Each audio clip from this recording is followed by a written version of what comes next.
Have you ever wondered how words are formed? And how are they combined into sentences? Good day, everyone. We are Group 2, and today we will explore the two core areas of linguistics: morphology and syntax. These two are like the backbone of language. Morphology explains how words are formed, and syntax explains how words join together to form meaningful sentences. Let's dive in. To begin, let us first see why these topics are so important in linguistics.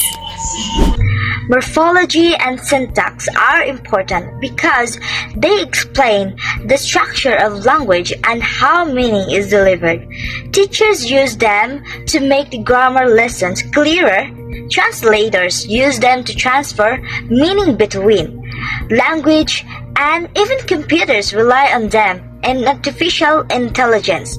In short, studying these areas help us understand how language functions in education, technology, and everyday communication. Now that we know their importance, let's focus on the first part, morphology. Morphology comes from the Greek word morphe, meaning form. It is the study of word structure and word formation. For example, in the word teacher, we have the base word teach plus the suffix er, which means a person who does something. This shows us that words are built systematically, not randomly. And speaking of word structure, let's talk about its smallest units, which are called morphemes. The smallest meaningful unit in language is called the morpheme and are categorized as pre or bound. Pre-morphemes like book or happy can stand alone. Bound morphemes like an or in cannot stand alone and must be attached to other words. For example, cats has two morphemes, cat and des. Studying morphemes help us see how meaning is created in step by step. Now, bound morphemes further divided into two major types, derivational and inflectional. Derivational morphemes change the meaning of the speech of a word. For example, happy becomes happiness. Luck, which is noun, to lucky with y for adjective. Inflectional morphemes, on the other hand, do not create new words but show grammar, like dog to dogs, which has s for plural, or play to played, which is ed for past tense, and fast to faster, which added er for comparative. Knowing the difference helps us analyze how words developed. Aside from this, there are also many ways words are formed, which we will discuss next. There are several processes of word formation. Affixation adds prefixes and suffixes, such as the word unhappy. Compounding combines words, such as the word toothpaste. Blending merges of two words, such as smug, from the words smoke and fog. Clipping shortens words, such as exam from examination, math from mathematics, and lab from laboratory. Acronyms create new words from initials, such as NASA, ASAP from as soon as possible, and FUMU.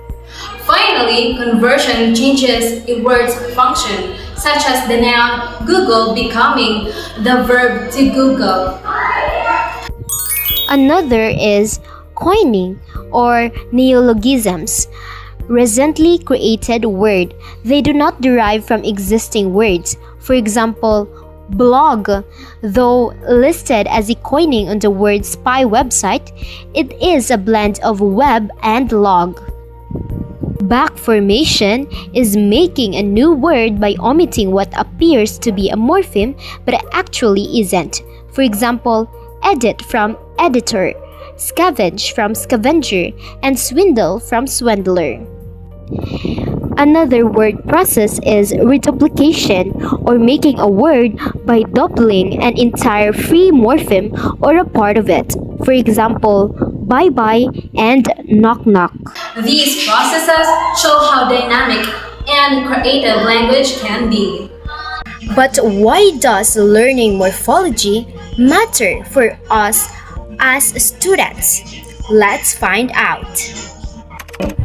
Morphology matters because it helps us expand our vocabulary, understand spelling, and build stronger grammar skills. For learners, recognizing word patterns makes it easier to guess meanings of unfamiliar words. For example, once you know means one who, you can now understand words like dancer, singer, or runner. This makes learning a language much more efficient. After exploring words, let us now move on to the second part of our discussion, syntax. Syntax is the study of how words are combined to form sentences. It provides the rules that allow us to express ideas clearly. Without syntax, words would just be random and confusing. For example, boy tall park, the is running doesn't make sense. But with syntax, it becomes the tall boy is running in the park. Syntax brings order to language, and one of the key topics in syntax is phrases. In syntax, phrases are the group of words that act as a single unit. For example, the tall boy is a noun phrase, is running quickly is a verb phrase, and in the park is a prepositional phrase. These phrases are the building blocks of sentences. From phrases, we now move on to sentence patterns. Syntax also examines sentence patterns. For example, subject-verb, like birds fly, and subject-verb-object, like she reads books, or subject-verb complement, like he is a teacher, and subject-verb indirect object, direct object, like she gave me gift. So these patterns helps us understand how meaning is built in different ways. Now, let us also look at the four main sentence types that we use in everyday communication. In syntax, sentences can be classified into four types: simple, compound, complex, and compound complex sentence.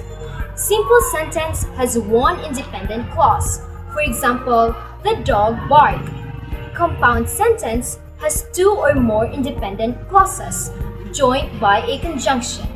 For example, the dog barked and the cat ran away. Complex sentence has a one independent clause and at least one dependent clause. For example, the dog barked because it was hungry. Compound complex sentence has at least two independent clauses and one dependent clause. For example, the dog barked, the cat ran away, and the children screamed because they were scared. Knowing these types helps us write and speak more effectively, since we can adjust our sentence depending on the meaning we want to convey. But sometimes, sentence structures can create confusion and multiple meanings, which can lead us to ambiguity. Syntax also helps us deal with ambiguities. Take the sentence, I saw the man with the telescope. This could mean I used the telescope to see the man, or that the man I saw was carrying one. Syntax shows us how word order and structure affect interpretation, which is important to clear communication. To end our discussion, let's look back at the main points we've learned today. To recap, morphology studies word structure, syntax studies sentence structure. Together, they form the foundation of grammar and communication. They are essential in education, language learning, and even technology like translation apps and artificial intelligence. In short, they explain how language works and why it makes sense. And that's the end of our presentation. I hope that you all have an idea and more knowledge about morphology and syntax. And once again, this is Marcel Godarve together with my groupmates. We are saying thank you for watching and we hope to see you in the next video.